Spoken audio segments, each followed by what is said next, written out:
Hey guys, welcome to another episode of the Academy Answers podcast. Always a pleasure to be here, always a pleasure to share with you.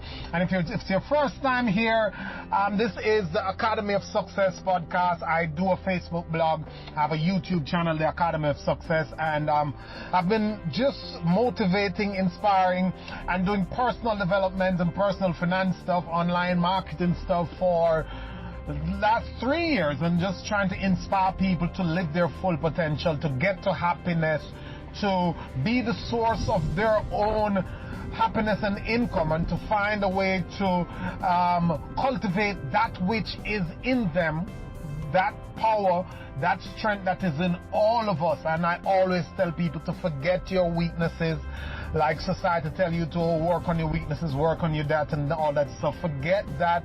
Focus on your strength. Make it so big that you can buy out your weaknesses, or you can take all the time you want in the world to compensate for those weaknesses, and it wouldn't matter whether or not, because you can always pay somebody else who's strong in that area to do it. We all have our different talents and inclinations, and we have proven that all the time.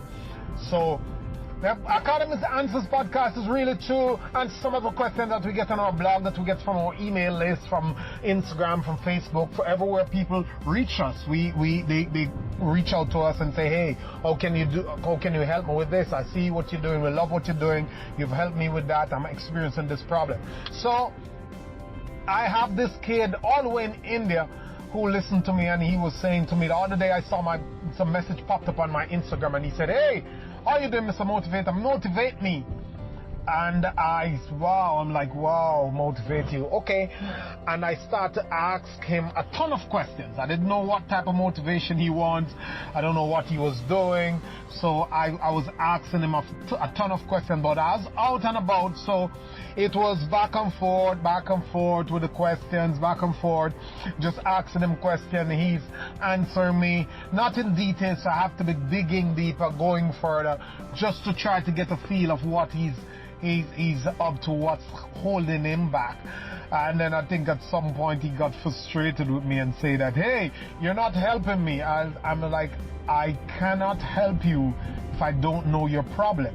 You think your problem is motivation, but there is an underlying problem why you're not motivated. And unless I get to that, I won't know why you can't do it. For example, if you don't go to bed at night, and you go to sleep at 3, 1, 2 a.m. and you have to get up at 6, and then you have the gym to do at 2 o'clock in the day, you will be tired. You won't be able to do it. You don't have the energy, and when you lack energy, then you will also lack motivation. If you are around lazy people who is always doing some other thing, then you won't be motivated, because by association, you can't get the motivation. If you don't like what you're doing, then you're not going to be motivated to do it. So I want to know from which angle I can help you. So I'm there with him, and I said, okay, you have to now decide that it is time for me to become motivated. I can hold you accountable, and I can give you some perspective. I can send you some videos. I can give you some background on the things you can do to actually prime your brain to get to do it. But you are going to be the one who's going to actually have to do this stuff. Some people have to trick their system. Some people have to put the exercise shoes right at their bed. Some people have to put the water beside their telephones. Some people have to have a friend call them. There are different ways that people can hack their way into doing stuff. So I told him that first he has to make the decision, and then he says he wants to exercise, and I said, what time do you want to do it? Do you have it written down? And I say, you want to exercise, you want to work out at the gym. What is your goal? What are your goals? He says, a tricep biceps. I say, how big do you want them?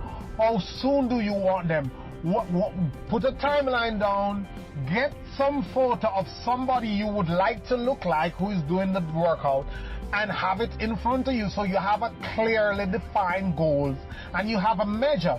When you go to the gym, ask someone, research on Google how long it will take for me to look like this, what diet do I need to have, what do I need to eat, how often do I need to eat, what do I need to be doing, how much reps, how much time I need to be spending in the gym. You know, like, we want to reach goals, but we're not clearly getting to the bottom of what we actually want to do and how it is going to be done. So we jump in, we say we want this, we don't wrap our heads around it, we don't have the processes all planned out, we don't know, we don't have any clarity, we don't have the information. We go in, and after 2 months we stop because we're not getting the results. There is the motivation, but there's a strategy. You could be motivated until you blew. If you are going in the wrong direction, you won't reach a destination. It's as simple as that. And you don't want to do that because progress is going to help your motivational process. And if you're not getting process, you're going to stop. Progress, you're going to stop. So you have to know exactly how, what, when, where, why. All those things, write them. The people hate to write, and it is so powerful when you write because you have a basis to go from. You have something to check off. You have something to guide you.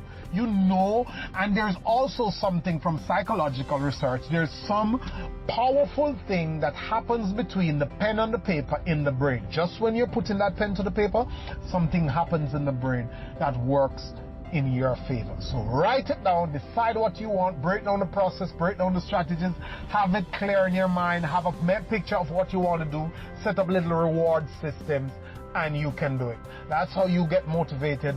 Put yourself also, my final point, into a challenge to get into a habit.